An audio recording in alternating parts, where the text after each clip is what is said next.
The Galactic Empire was vast, spanning multiple sectors of the known universe, uniting various species under its banner. After centuries of conquest, a fragile peace had finally been forged, one that held a promise of stability and coexistence.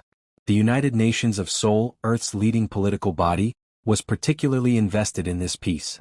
Their diplomatic efforts had been instrumental in curtailing the Empire's expansion, leading to a treaty that protected certain outer colonies and guaranteed fair trade agreements across human-inhabited worlds. The galaxy had never known peace as delicate as this, and it was one that required constant vigilance and diplomacy. Amidst the sea of alien cultures and shifting loyalties, Earth had managed to establish itself as a cautious but powerful voice. The human diplomat at the heart of these efforts was Ambassador Amelia Cray, a seasoned negotiator whose calm, pragmatic approach had made her a respected figure on both sides of the galactic political divide. But peace was not in the Empire's nature. Though the Imperial Council had signed the Treaty of Solis just 5 years prior, whispers of unrest began to circulate. The Empire's ruling class, the esteemed Arakesh family, had grown restless, believing that their dominance was slipping. To them, the peace was not a stabilizing force but a fetter on their ambitions. Soon there were reports of mysterious disappearances in neutral zones, trade routes raided by unidentified vessels, and distress signals going unanswered. At first, these incidents were brushed off as piracy, but the situation escalated when the Empire's ships crossed into Earth's territory and annexed a small outpost on the border of the Xenerian system. A move that was nothing less than a blatant act of war. Amelia Cray received the news in her quarters on Solaris Station, a human diplomatic base orbiting one of the neutral planets. Her staff could tell by her silence that something grave had happened. Her eyes remained fixed on the holographic display as she read through the Imperial communiqué, which rationalized the incursion as a protective measure.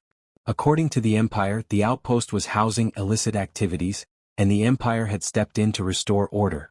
In reality, the outpost was a research station, a quiet enclave where scientists from Earth and its allies collaborated on agricultural advancements. But the Empire had twisted the narrative, hoping that their reach was too far and their strength too imposing for humanity to mount an effective response. This was the last straw. With a slow, simmering fury, Amelia strode into the main diplomatic chamber on Solaris Station. Her team followed, bewildered but driven by the intensity of her gaze. Representatives from allied planets, species with an equally vested interest in the Treaty of Solis, filled the chamber. And at the center of the room, projected in shimmering blue light, was the imposing image of High Minister Raygon, the Empire's chief negotiator and one of its most ruthless bureaucrats. Minister Raygon, Amelia began, her voice like steel, you and your government have committed an egregious violation of the Treaty of Solis. The annexation of our Xenerian outpost is not merely an insult to the people of Earth but a hostile provocation to every species committed to peace. Raygon sneered, feigning indifference. Ambassador Cray, we merely seek stability. If certain parties, such as your people, refuse to ensure safety within their borders, the Empire must take action. Your outpost, regrettably, was a hub of disorder. Amelia clenched her jaw, the frustration and rage just beneath her composed exterior. That outpost was a research facility, dedicated to the betterment of life across the sectors. Your lies are transparent. This is nothing short of an invasion. Raygon raised a hand dismissively. The Empire will not be lectured on morality by a species that has only recently learned the ways of the stars.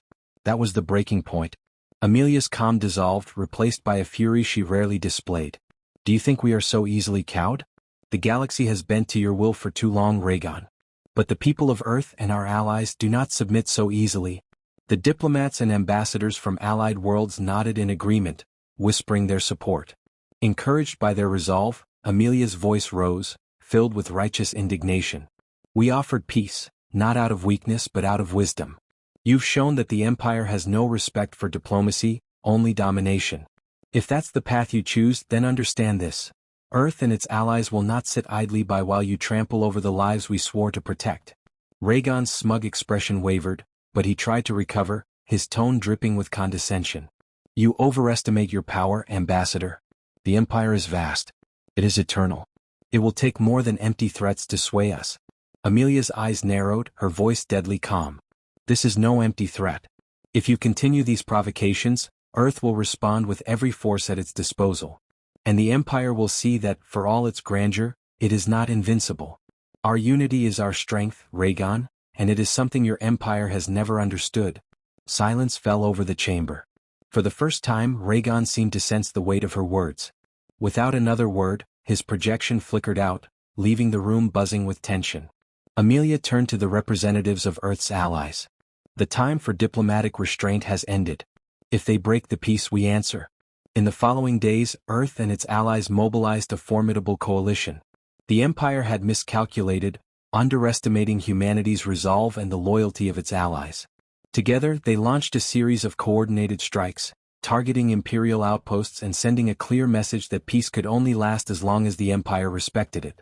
For the first time, the Galactic Empire faced an enemy united not by conquest, but by a fierce, shared determination to defend their freedom. Amelia's words became a rallying cry, echoing through the ranks of Earth's forces and its allies. We may not have the Empire's reach, but we have something they can never crush: our spirit, our unity, and our unyielding commitment to each other. They may have broken the peace, but they will never break us.